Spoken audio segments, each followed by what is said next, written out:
My name is Timothy Wilson. I was appointed to the circuit bench in 1989 by Governor Ashcroft. In my 28 and a half years, I did civil and criminal cases, as all judges do.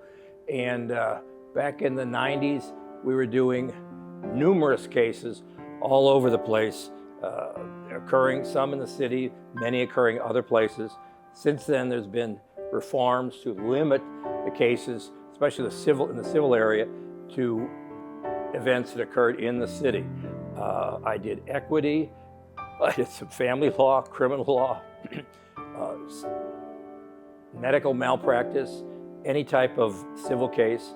My judicial philosophy is everybody's entitled to respect and to be listened to, not endlessly.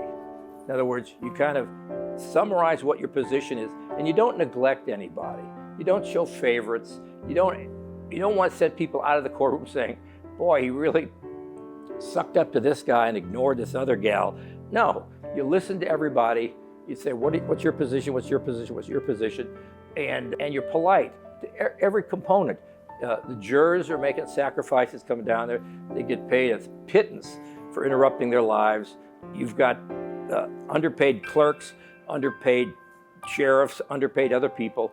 And you treat people with respect. You don't be condescending to anybody. That's what my father taught me, and Judge Gallagher was that way too. And I tried to emulate that. Nobody's perfect, but I mean, that's what you want to leave people, even if they don't win their case, and say, well, at least Judge Wilson was respectful to me.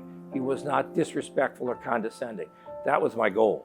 Well, the one I think I helped people in need the most, I was in equity one year, and poor people who needed surgeries, they had Medicaid, and some of them had horrible, painful, they needed knee replacements, hip replacements, but they couldn't get it because they couldn't get a dental clearance.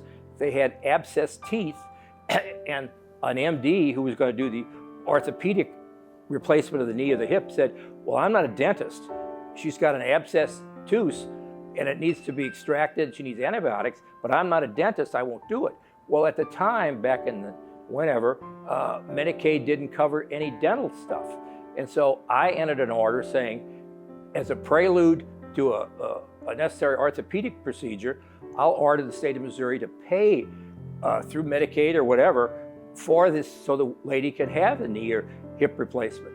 And I think the state decided not to appeal it, so I was proud of that. I was, because I think there are a lot of people in pain and suffering, they have no finances, and they needed that help, and I was glad to provide it.